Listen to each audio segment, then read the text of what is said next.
Okay, now we're given a problem where we're given the acceleration 2 meters per second. We're given the position after 5 seconds, and we're given the velocity after 5 seconds at the time t equals 5 seconds. Okay, and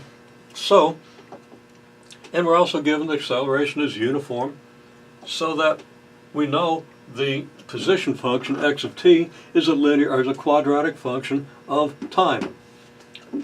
Okay, and we know that that quadratic function in this case is x naught, where x naught is the position when t equals 0, v naught t, where v naught is the velocity when t equals 0, and 1/2 a t squared, where a is the uniform acceleration. Now we're given directly that a is 2 meters per second squared. We didn't have to calculate that. If we had this information, we might have to calculate an acceleration. Of course, this information doesn't have any specific values of the time, so we wouldn't be able to do with this what we're going to do with this. Okay, well, now we're given the position at 5 seconds, and we're given that that position is 70 meters. We're given the velocity at 5 seconds. That's 20 meters per second. So x at 5 seconds is 70 meters. V at 5 seconds is 20 meters per second.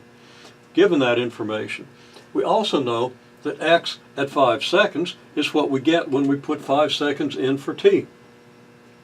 Now I'm using the value of a here, a being 2 meters per second squared, 1/2 a is 1 meter per second squared. We put our 5 seconds in for t here, we have the 5 seconds squared. We put 5 seconds in for t here, then that is the 5 seconds. Now what are we going to do about the velocity? Well, we know the velocity function, and everybody seems to be fine with this. We know the velocity function is the derivative of the position function. So taking the derivative of this function, we get v naught plus at. So velocity at 5 seconds is v naught plus the acceleration times t, t being 5 seconds in this case. So we know that x at 5 seconds is equal to this expression, and we're also told that it's equal to 70 meters. We're given that v at 5 seconds is equal to this expression, and also we're told that that equals 20 meters per second. Now we have two equations in two unknowns. These equations can be solved. These are just simultaneous equations with unknowns v naught and x naught, and they're both linear.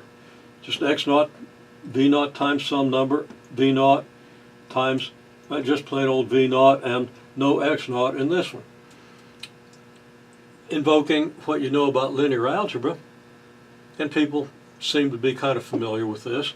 I'm teaching this in linear algebra right now. It's what you started your linear algebra course with, assuming you took that course. If not, you might not understand this reference, but it's not necessary. I just want to invoke this for the majority of people who are. We could write this equation as x naught plus 5 seconds times v naught equals, this could be multiplied out, you get 25 meters. Subtract 25 meters from both sides, you get 45 meters here. Now without the units, and I do recommend using the units, we can line this up, our x naught being one of our unknowns in this column, our coefficients of x naught in this column, our coefficients of v naught in this column, and this is an augmented matrix, so I could draw a dotted line here, and these quantities on the other side of the equal sign. Okay?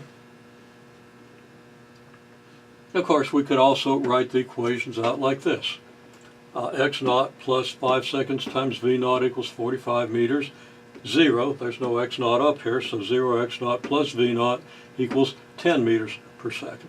Now, in this case, I divided by the 2 meters, by the 2, just divided by 2.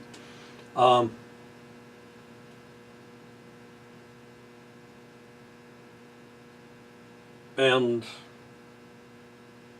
that's not even right, so let me correct it.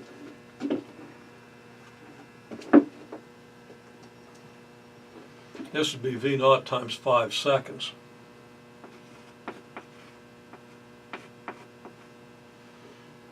So this should be a 5 here. Okay.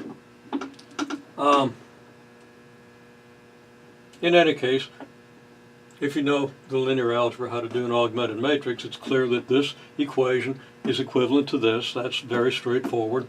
And that this is your augmented matrix. If you reduce this augmented matrix, you get the solution for x naught and v naught. One way or another, whether you solve the equation like this or like this, you're going to get your values for x naught and v naught. And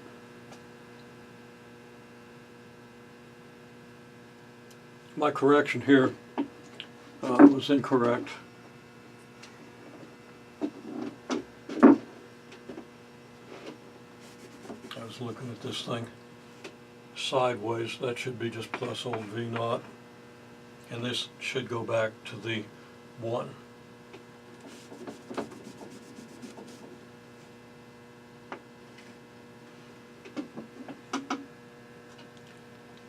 Okay, sorry. And that should be clear. The v naught is here.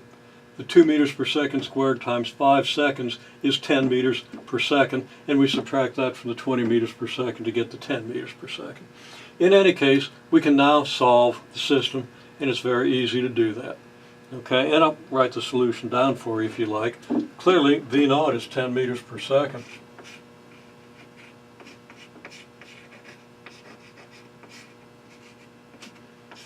And then if we substitute that in for x naught, we get 5 seconds times 10 meters per second, which is 50 meters, so that x naught is negative 5 meters.